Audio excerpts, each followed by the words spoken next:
זו הפרשת שמות ליום שני. ויוסף פתח ואמר, והשכיחו את השם אלוהיהם וכולי, ויעזבו את השם.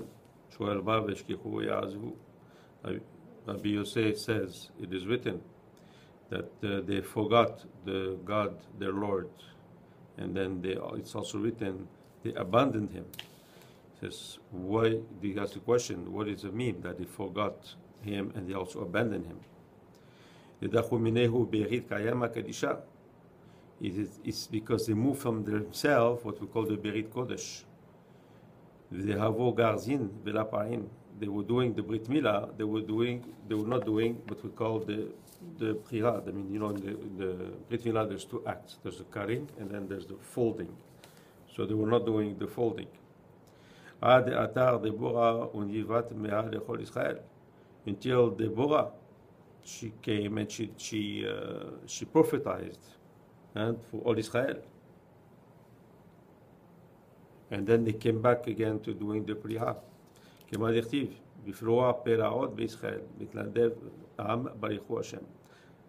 They were doing this לימוד לעילוי נשמת יוסף בן יצחק, שנפתח ליום הזה. הדבר שלישי, שדוחה שכינה מהעולם, הוא מאן דקתיל בנוי, הוא עובדה למתעברה יתתה. Now, what is the third thing that pushes out the Shekhinah? The third thing, because in the Zohar before this, it talks about the two first ones that pushes out the Shekhinah from this world. So this is the third one. He says, who? The one that kills his children.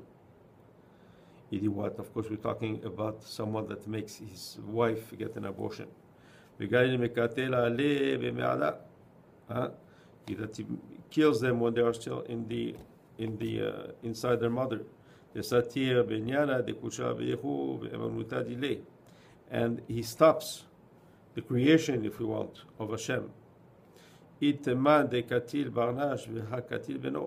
some people that kill other people, but this one kills his own children. Because there's three negative things that Hashem cannot support, if we say. And because of this, the world goes down and down and down. It goes down, I mean, diminishes from the Kedusha.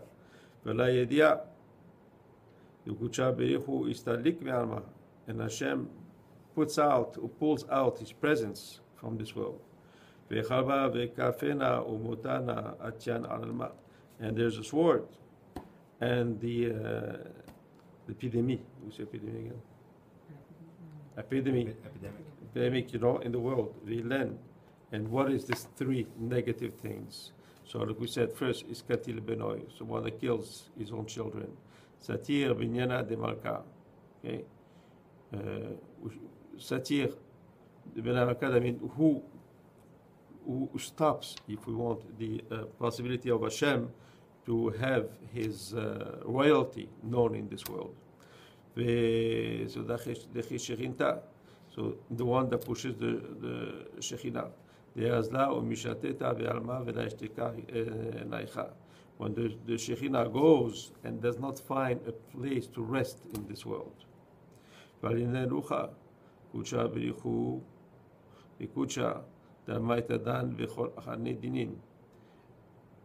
And because of that, Sidchacha is like crying, and the world is judged with a lot of dinim, with a lot of rigors, and those rigors, like we said, is Cherev Racha Bagefa, which is the sword, the epidemic, and also hunger, a famine.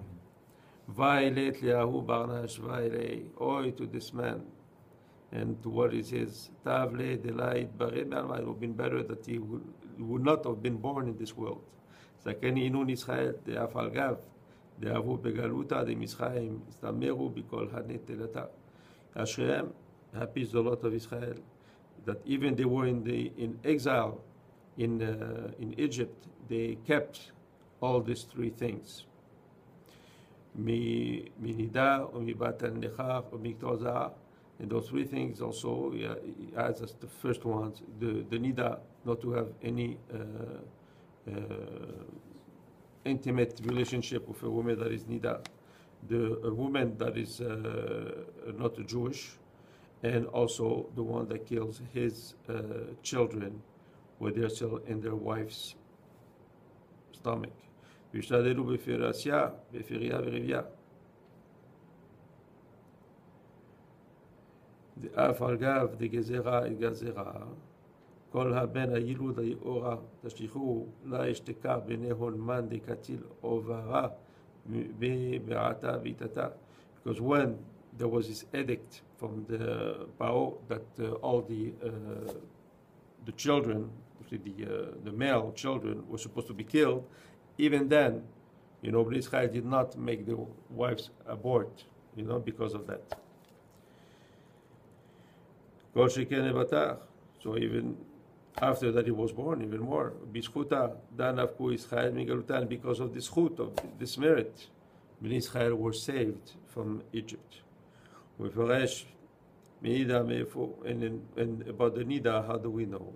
תתנה רבי חיה, מה דכתיב? ויעש את הכיוך נחושת ואת קנו נחושת ומעות הצובעות מפני מה זכו נשים להי. He says, when they had to make all the different ustensiles, for the Bet HaMikdash, the woman gave also the jewelry, and they had the mirrors that they had also they gave to make the kiyor. Begin distameru garmeru begaluta de Misraim. Why? Because they had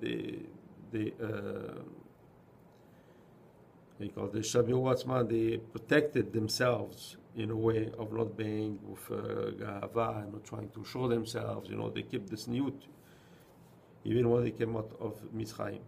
The Lebatar, the Dachian havu atyan mitkashetan. ומסתכלם במראה במעלרון ומוירן לון בפריה רבייה.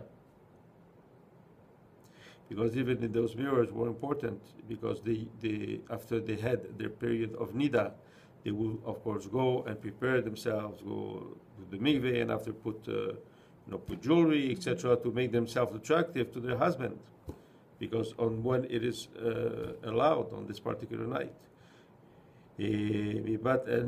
And therefore, and how do we know also that Bnei Israel protected themselves from not going with women from other people, goyot? יכתיב, יצאו כל צבאות השם וגומר. Because it's written that the whole army, the celestial army of Hashem, came out. וכתיב, שבטיה עדות לישראל, עדות לישראל ודאי. That the name of Hashem was there to witness about how they protected themselves of all these forbidden relationships. Etc.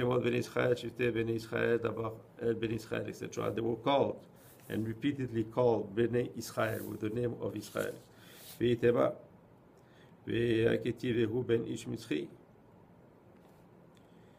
But it's also written that on this what happened with Cushi Ben Och, right? That it was written it was Ben Ish Mitzri, that it was the son of an Egyptian man. Yes, there was one. ופרסמו קרא, דכתיב, והוא בן איש מצרי ושם אמו שלומית בת דברי למתדן. He said yes, and that's why it insisted on saying exactly not only that he was an Egyptian, but even the name of his mother, which was Shelomit, and the name of her father, which was Dibri, that from the tribe of Dan, etc. Why? Because they wanted to say that him only did not protect his berit, that all the others did protect it. And how do we know also that Bnei Israel did the mitzvah of Peria or Verebia? Because it is written, that Bnei Israel multiplied themselves, abundantly. And from all the other negative things that we said, Bnei Israel protected themselves. Israel alu, Bnei Israel afiku. And that's why when Bnei Israel came to Mitzrayim, and Bnei Israel came out, I mean, they are called Bnei Israel coming in and Bnei Israel coming out. So we see that they kept their name. So what does that mean? It means that to be called Bnei Israel is not just because you're Jewish. There's a two dimension to that. There's Bnei Israel because, of course, well, you're Jewish, but Bnei Israel means that you have the merit of being called Bnei Israel. And what is that? That comes, it's an heritage. And this heritage is not just a genetic heritage, it's also midot, it's also things that we're supposed to do, not to do.